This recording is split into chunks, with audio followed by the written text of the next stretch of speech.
Good morning, everyone. Welcome to Sunday worship at the First Unitarian Congregation of Ottawa. My name is Alec, and I am delighted and honored to be your worship associate this morning. Whether you're taking part in this worship celebration from your home or wherever else you may be, whenever you may log on, you are most welcome here. We acknowledge that our First Unitarian campus is located on traditional, unsurrendered, and unceded Algonquin Anishinaabe territory, and that the work of reconciliation is the responsibility of our congregation and of all Canadians. Our goal is to educate ourselves and all who have ears to hear, to be of service to those who are at risk, and to advocate for justice. Do take care and take advantage of online opportunities at FirstU to stay in touch during this protracted pandemic.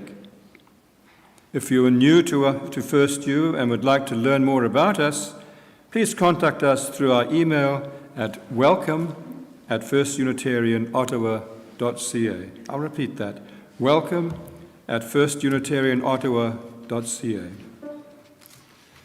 Following our service, please join us as well for our hospitality hour. And now, here is David from our board with announcements for today.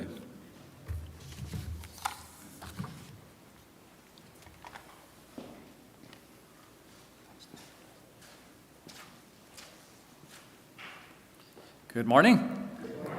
My name is David Charnushenko. I've got a few announcements from the board and from the Environmental Action Group. Regarding the FirstU photo directory, the church is creating a new directory of members and active non-members. This time it will be online. So far, we have had 50 responses to the request to populate a new online photo directory. For comparison, the old manual directory has over 300. Hint, hint. So please make our new online directory a success by sending a message to photodirectory@firstunitarianottawa.ca to get started. You can see that link in the EUU this week. David, should we wear our masks? I think we'll remember this time without that reminder. Thank you. If you are the chair or representative for a committee, team, or group in the church, you should have received a notice from the office to submit your 2021 annual reports. Please provide this important information as soon as possible.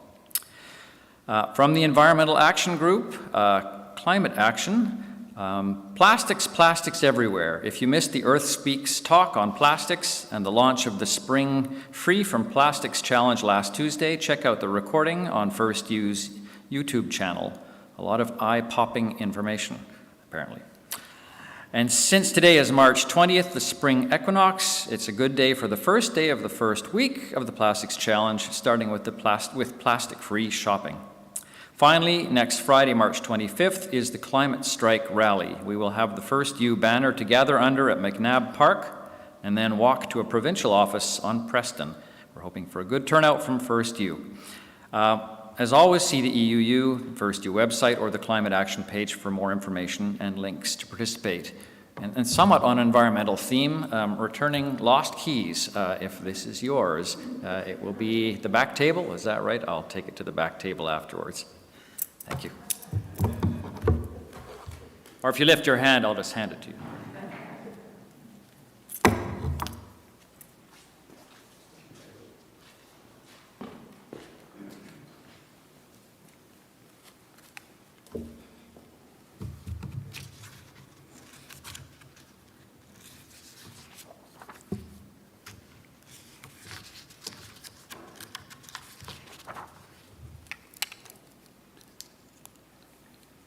It's a long time since I've been worship associate. During the continuing pandemic, we encourage you to sign up to receive the EUU, our weekly email newsletter. Check our Facebook and Instagram pages and our web pages for notices and updates. Our calendar continues to be as full as ever, albeit much of it online. So whatever your heritage, whatever your faith, whomever you love, and however you identify, Today, you are part of our spiritual community.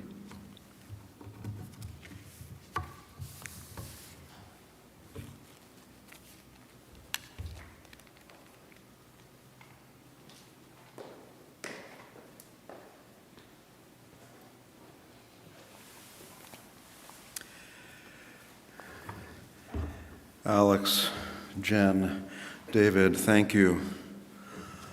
Bonjour, mes amis. That's as much French as you're going to get from me today. Good morning, one and all. Welcome to our weekly service from Worship Hall, to those here and to everyone watching from wherever else you may be. I'm the Reverend Eric Meter, this faith community's lead pastor. This morning we will light our chalice to these words by Rebecca A. Savage.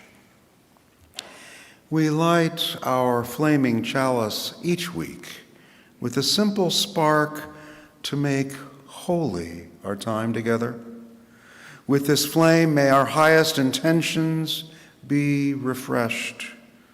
With this flame, may we remember who we are and whose we are.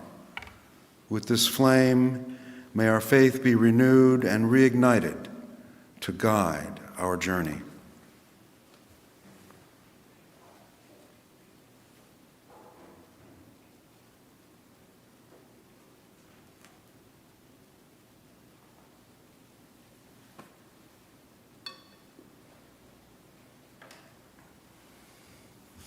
Our chalice is lit, and now our opening hymn, Rising Green. Jen? I'll mention, if you'd like to follow along, it is number 1068 in the teal hymnal.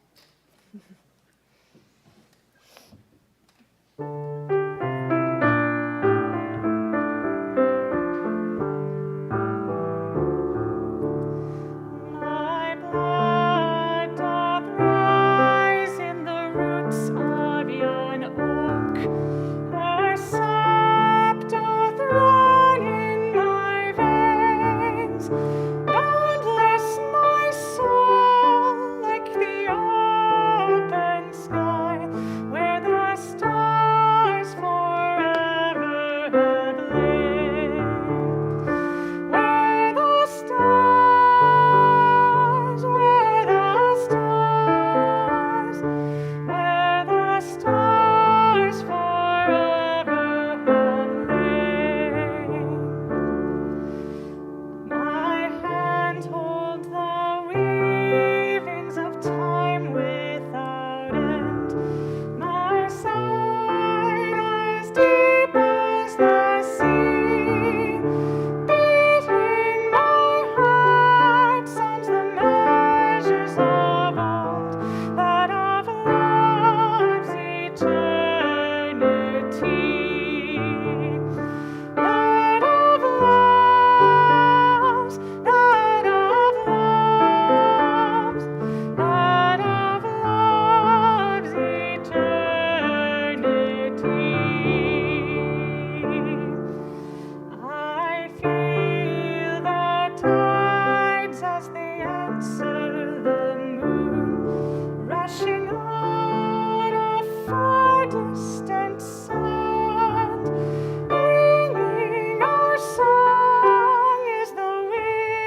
Our call to worship this morning is adapted from words by Gretchen Haley. What's going to happen?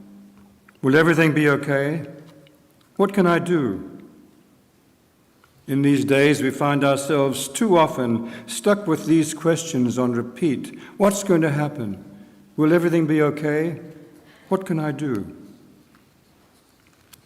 We grasp at signs and markers, articles of news and analysis, Facebook memes and forwarded emails, as if the news zodiac capable of forecasting all that life may yet bring our way. As if we could prepare. As if life had ever made any promises of making sense or turning out the way we'd thought. As if we are not only actors in this still unfolding story. For this hour we gather to surrender to the mystery, to release ourselves from the needing to know, the yearning to have it all already figured out, and also the burden of believing we either have all the control or none. Here in our song and our silence, our stories and our sharing, we make space for a new breath, a new healing, a new possibility to take root. That is courage, forged in the fire of our coming together and felt in the spirit that comes alive in this act of faith, that we believe still a new world is possible, that we are creating it already, here and now. Come, let us worship together.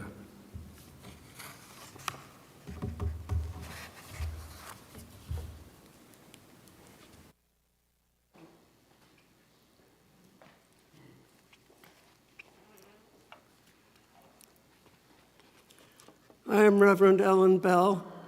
I'm the spiritual care visitor for this congregation.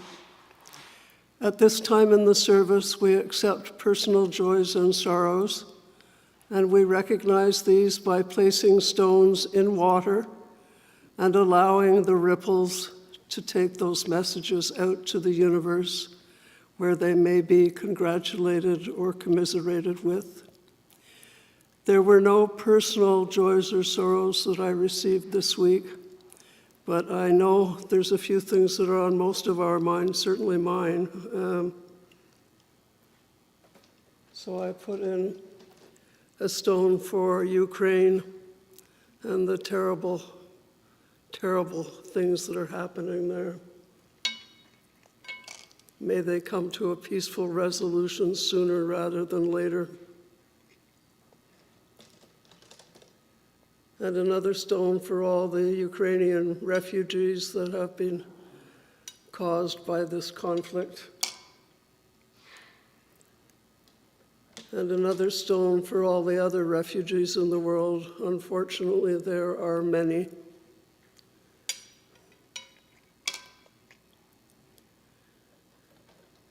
And one last stone for all the joys and sorrows kept in our hearts. We will now have a moment of silence.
Hi to everyone, it's Nao, your Director of Religious Exploration. I hope everyone's doing really great on this Sunday.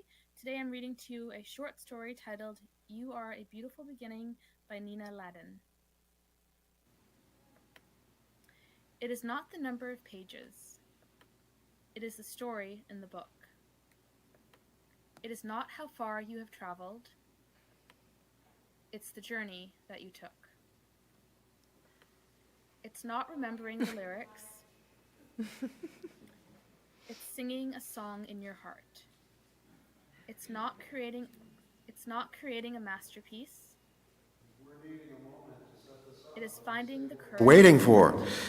Nao Yaxley, our Director of Religious Exploration, has a story for us, a telling of You Are a Beautiful Beginning by Nina Ladin with, well, It is not making the most the book friends. has illustrations by Kelsey Garrity Riley, but Nao usually does her own. It is not owning everything. Casey, if we have this, great. If not, we can continue.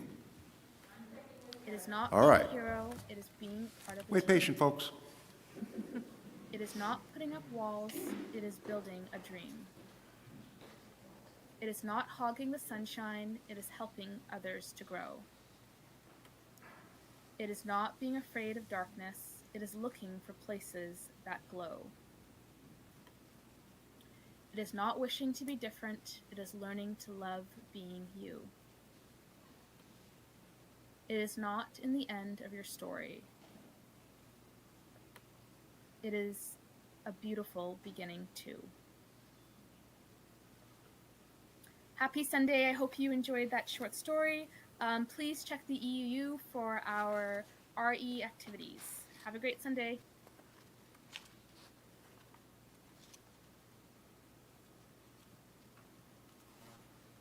Hi to everyone, it's Nao, your Director of Religious Exploration. I hope everyone's doing really great on this Sunday. Today I'm reading to you a short story titled You Are a Beautiful Beginning by Nina Ladin. It is not the number of pages. It is the story in the book. It is not how far you have traveled. It's the journey that you took. It's not remembering the lyrics. It's singing a song in your heart. It's not creating a masterpiece. It is finding the courage to start. It is not knowing all the answers. It is listening to what others say. It is not about winning the game. It is about having fun while you play. It is not making the most friends. It is loving the one who is there. It is not owning everything. It is bringing something to share. It is not being a hero. It is being part of a team. It is not putting up walls. It is building a dream. It is not hogging the sunshine. It is helping others to grow. It is not being afraid of darkness. It is looking for places that glow. It is not wishing to be different. It is learning to love being you. It is not in the end of your story. It is a beautiful beginning too. Happy Sunday, I hope you enjoyed that short story. Please check the EUU for our RE activities. Have a great Sunday.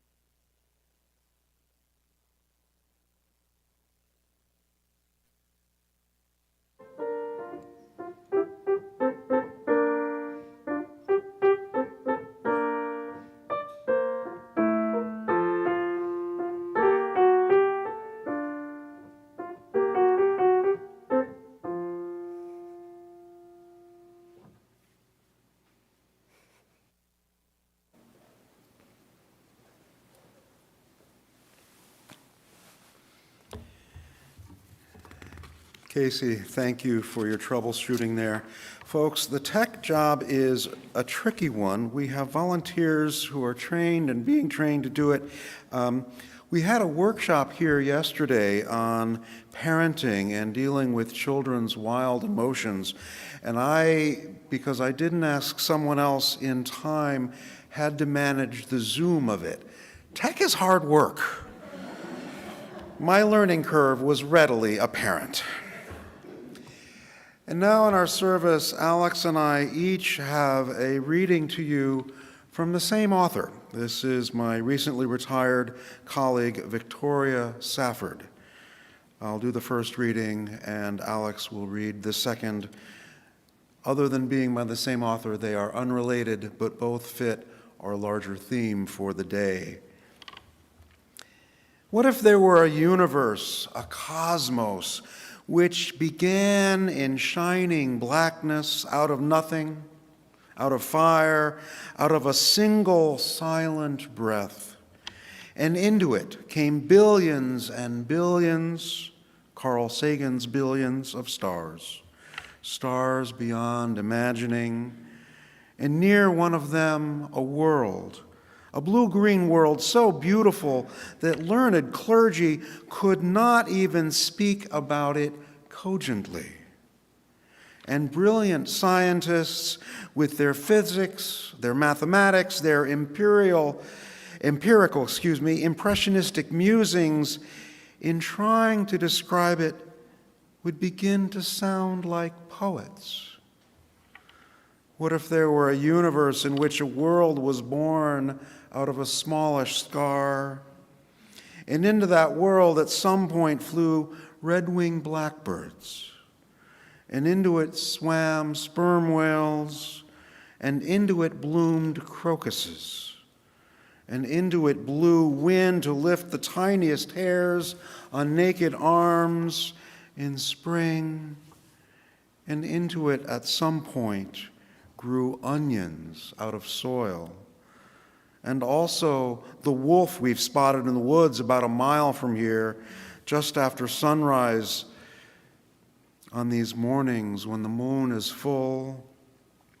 The very scent of that wolf makes his brother, our dog, insane with fear and joy and ancient inbred memory. Into that world came animals and elements and plants and imagination, the mind and the mind's eye. If such a universe existed and you noticed it, what would you do? What song would come out of your mouth? What prayer, what praises, what sacred offering, what whirling dance, what religion, and what reverential gesture would you make to greet that world every single day you were in it?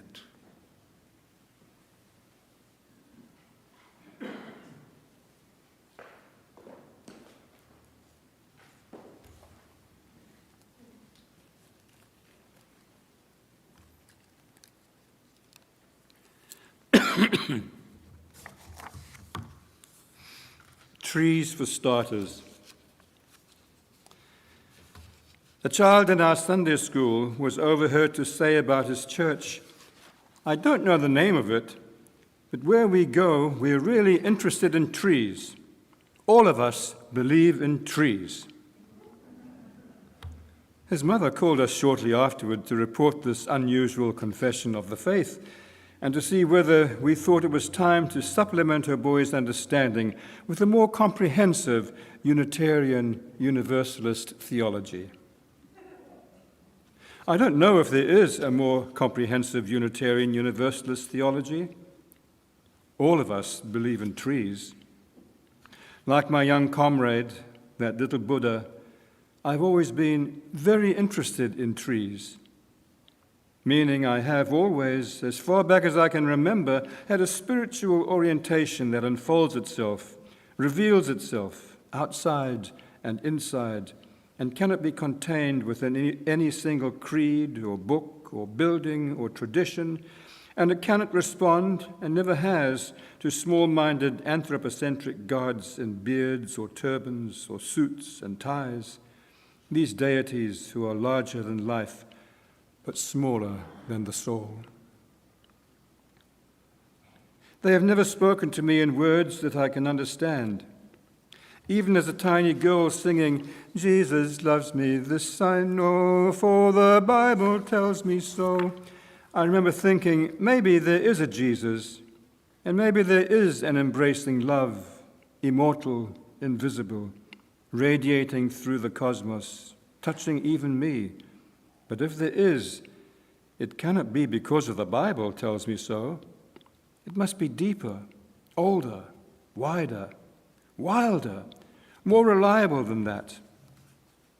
I remember wanting those sky gods to rise up from their thrones and become little birds flying up beyond the sky to fix themselves as stars, or fluttering down to earth, spilling down as drops of rain, splashing on my hand. Even as a child I knew, and perhaps most clearly then, a throne is no place for God.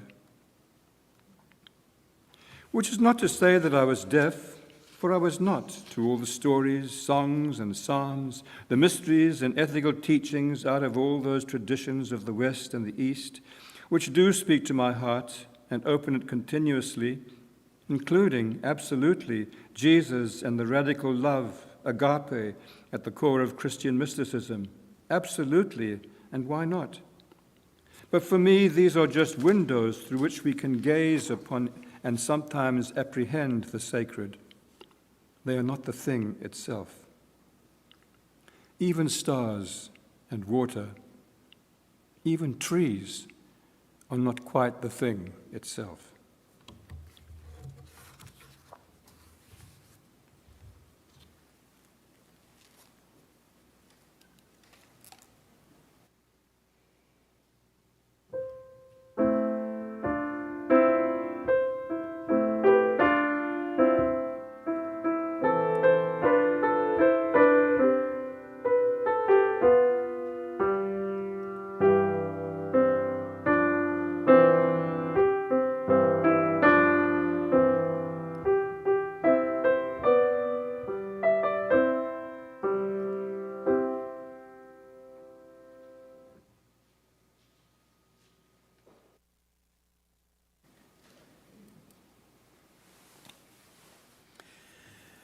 Thank you, Alex. And yes, I did have your address to this august body from last week in mind when I asked you to do that reading. It seemed to follow in a line. And before I begin my reflection this morning, let me just say, because the choir is going to follow my address, how thrilled I was to hear them rehearse in this space. It is so good to be back. And even though I'm looking forward to seeing all of your faces without masks someday, hopefully soon, we're able to hear from our choir. And that is a gift. We believe in trees, and yet if you look out there behind me, I am too afraid to look myself. You may wonder what all the fuss is about. This is not the season for beautiful trees, at least deciduous ones, if I've got the word right. And I'm heartened that, well, from this boy from the country south of our border, that some things aren't all that different, and that Canada celebrates the month of March, or as I have known to call it for years, mud season, much the way I became accustomed to in my years south of the border. And by that I mean getting out into it, while making sure there are plenty of towels to wipe off the dog's feet at the end of each and every walk. I have learned that especially during this season, I need to make account for the time it takes to clean off the dog's feet after our couple walks each day. And I can hear you asking, Reverend Eric, given all that, what was your favorite moment from this last week? Thank you. I knew you'd want to ask.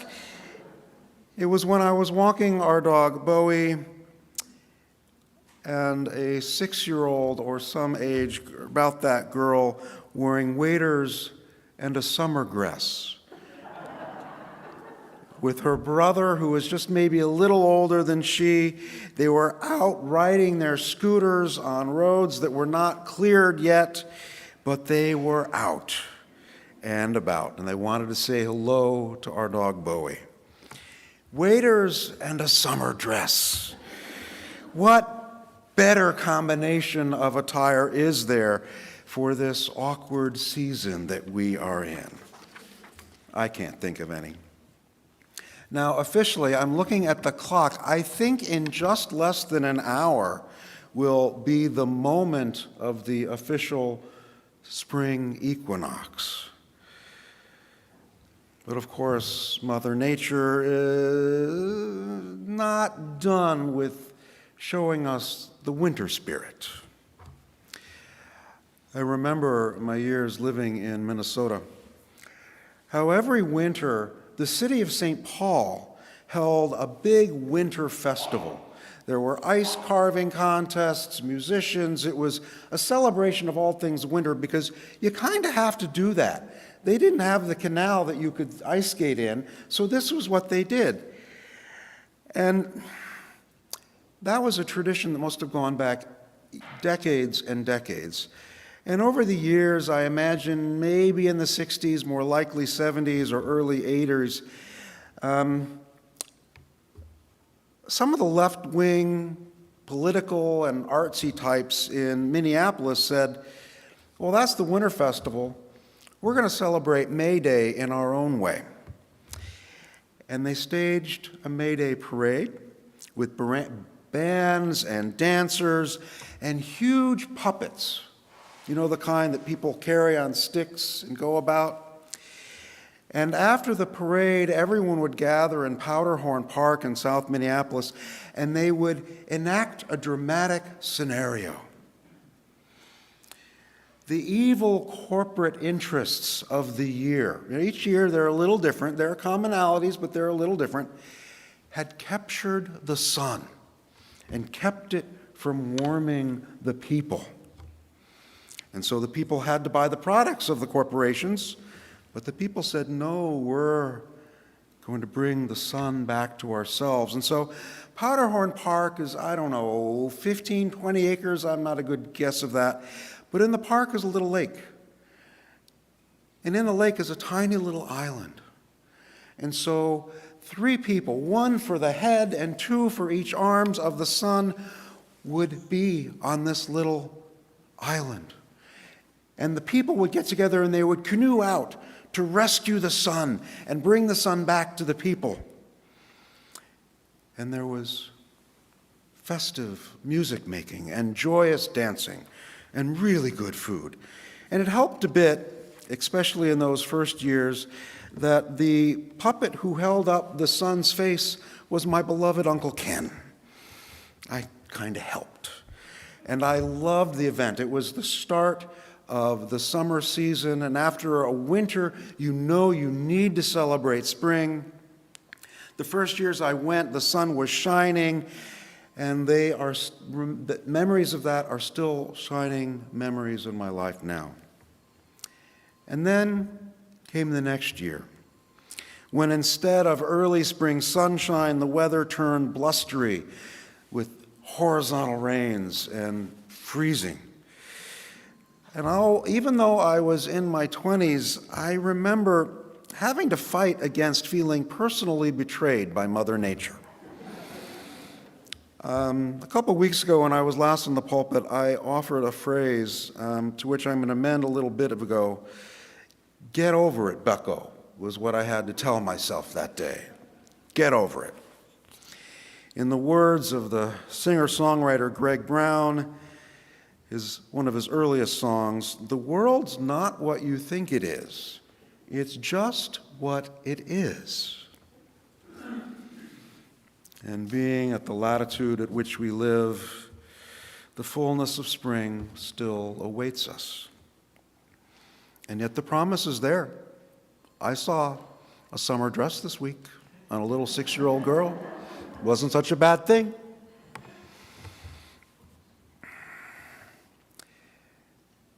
I mentioned at the start of this reflection how we will be able to hear from the choir shortly. And that's a gift. And hopefully we'll be able to see one another's faces without the masks, or at least those who feel safe to do so without the masks. I've said before, and I'll say it again, we need spring this year more than ever. At least I think we do. I remember saying the same thing to the congregation I served a year ago at this time, and maybe I've mentioned this, a very polite but pointed letter from an elder congregant saying, that may be the case for you, Reverend Eric, but for me, I have loved this time.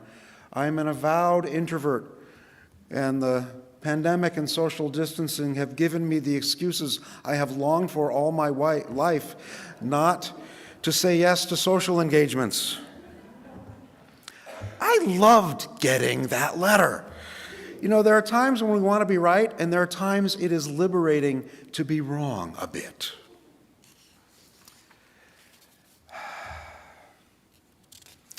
This year, we need spring. But I maintain that spring will be hard won. Over these COVID years, our habits have needed to change. We have sacrificed, and we have lost those we've loved, or at least those we've loved who have been endangered, if not ourselves.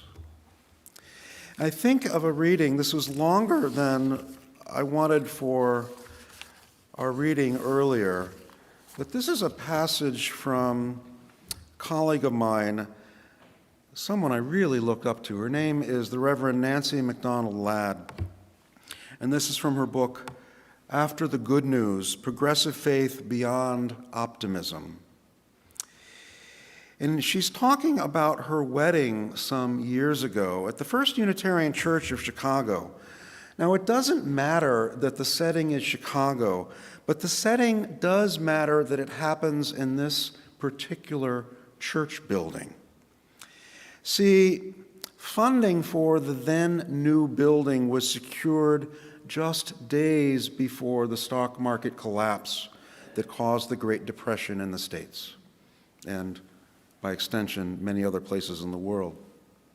The church, as far as I understand, is the last neo-Gothic building constructed by members of our larger faith tradition. And as an aside, much was lost when our sibling congregation in Montreal, another Gothic magnificent structure, was destroyed by fire almost 35 years ago now. Here is what MacDonald Ladd has to say, and I would add that she uses one phrase of flowery language, so be forewarned. Her phrase is not at all flowery. The night before the wedding, she begins, as we were milling about in the way that nervous people do before serious proceedings begin, someone in our wedding party looked up and noticed the carvings chiseled into one of the stone surfaces on the great Gothic chancel of that church. To one side of the pulpit, in a place only the preacher might see, there stands the combined image of a small cradle and the disembodied head of a chubby baby floating rather disconcertingly above it. This baby head, artfully wrought, though rather creepy, looks down Sunday after Sunday, year after year at the pageantry of the proceedings below, yet likely unnoticed by almost all who gather there. I didn't notice it in my time in that building. MacDonald Ladd continues, I find this symbol of birth and new life fascinating enough in and of itself, but even more theologically interesting considering the carving that faces it on the opposite side of the chancel there at the First Unitarian Church in Chicago. Indeed, the effect would not at all be complete if it wasn't for what was on the other side of the chancel.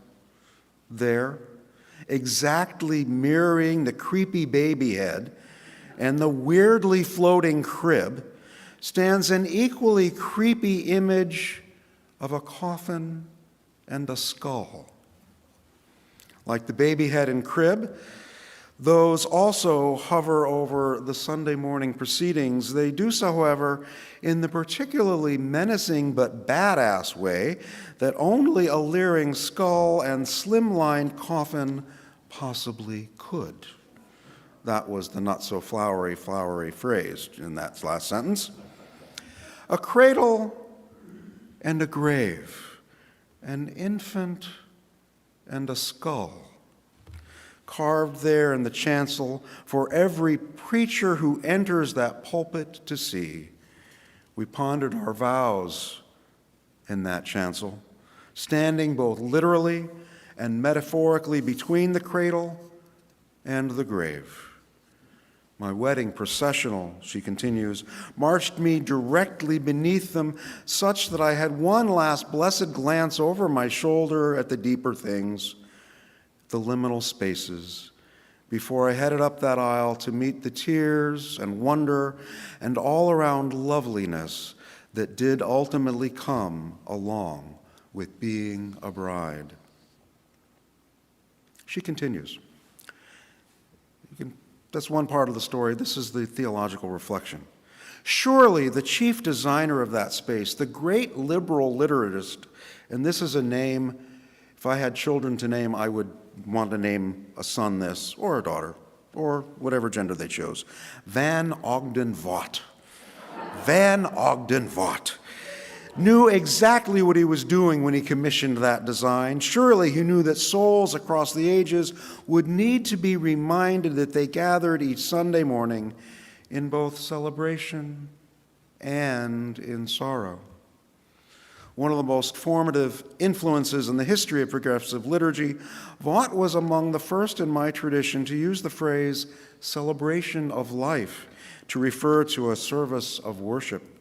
To him, worship was a dance between polarities, the inner experience and the outer, the emotional and the intellectual, even the utopian vision of a world made whole and the actual lived experience of a world in pieces. She concludes, we come into our spaces of worship both to celebrate the grace that surrounds us and to take solace in the strength beyond our naming. We also come yearning to name what is unraveling in the world and to lament the persistent reality of our broken hearts. We come into our sanctuaries because we are footsore from the long and arduous race, and we come because we crave hope for the journey ahead. Yep, the world matches that space in between perfectly this time of year. We need the energy and the delight of 6-year-old girls in sundresses. We need to remember the delight that we were when we were that age, if we are no longer that age. And I maintain that before we can fully celebrate spring, we need to, at least to some degree, take stock of the season of winter we have lived through these last 2 COVID years. I'm hoping they are nearing their end. We'll have to see, won't we? I'm hoping, as Reverend Ellen said earlier, that there will be peace found for Ukraine sooner than later. I'm worried, frankly. It's hard to stay hopeful sometimes.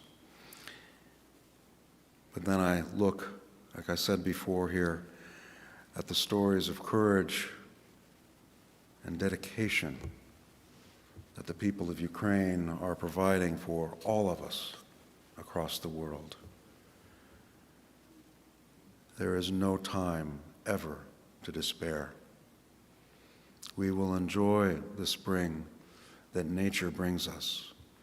Let us be part of the spring this world most needs. Thank you. Thank you. And now you get to hear from our choir.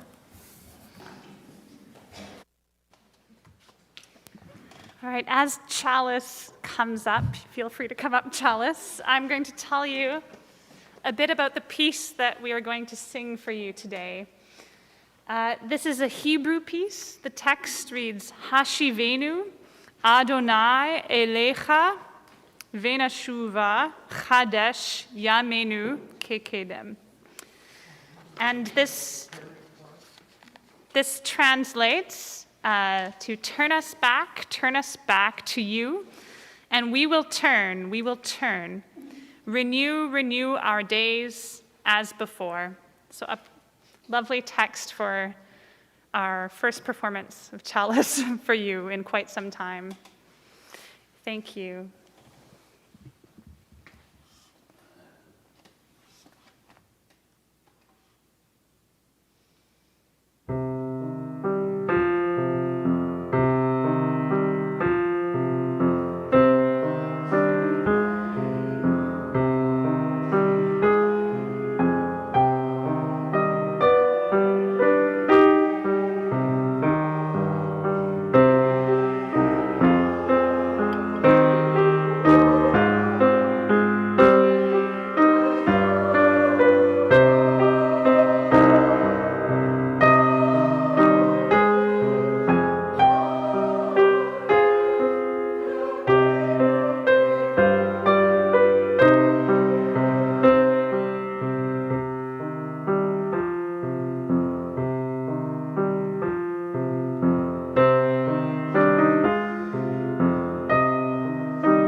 I forgot to announce that there is a caring card at the table at the back, and I encourage everybody to sign the card on your way out. The card is for Tony Turner in remembrance of his wife Sharon, who died recently. So I encourage everybody, please, to stop and sign the card. Thank you.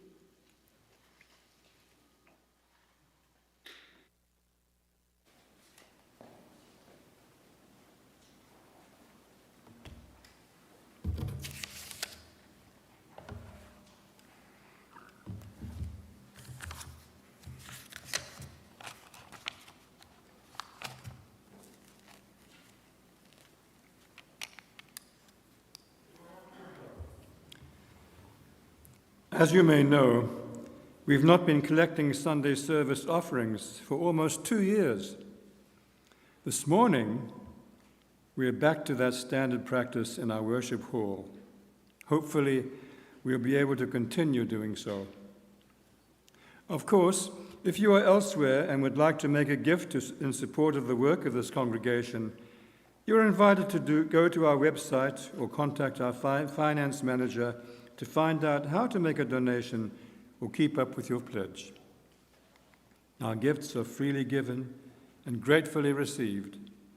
We dedicate these gifts to the work of the community of faith, serving human wholeness, caring for the planet, upholding religious freedom, welcoming the stranger, and loving one another. And now, our closing hymn, Wake Now, My Senses.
Changing of the guard. Before we begin to close this time of worship and reflection, a reminder that our online hospitality hour will begin at 11:30. To extinguish our chalice this morning, these words from Fred Lamott. When times are dark, the way becomes clear. Trust in your breath. Rest in your heart. Bow to the stranger. This is the gospel of astonishment. If we are completely lost, we come home to one another.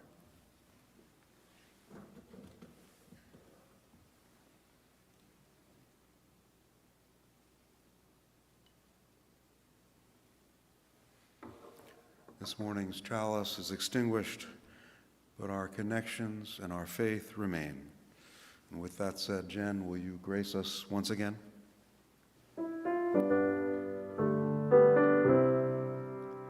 Spirit of life, come unto me. Sing in my heart all the stirrings of compassion. Blow in the wind, rise in the sea. Cool down mes mains, vide spite et justice. Dis-moi, ciel emporte-moi, source de vie, viens vers moi, viens vers moi.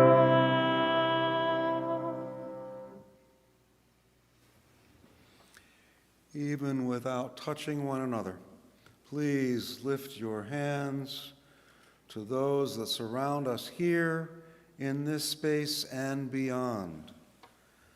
My friends, go in joy, go in peace, go in love, practicing the art of extending your and our care and vision beyond this space to everyone who needs what we can offer. But don't go far. Again, our online Zoom hospitality hour will begin at 11:30. And now our postlude.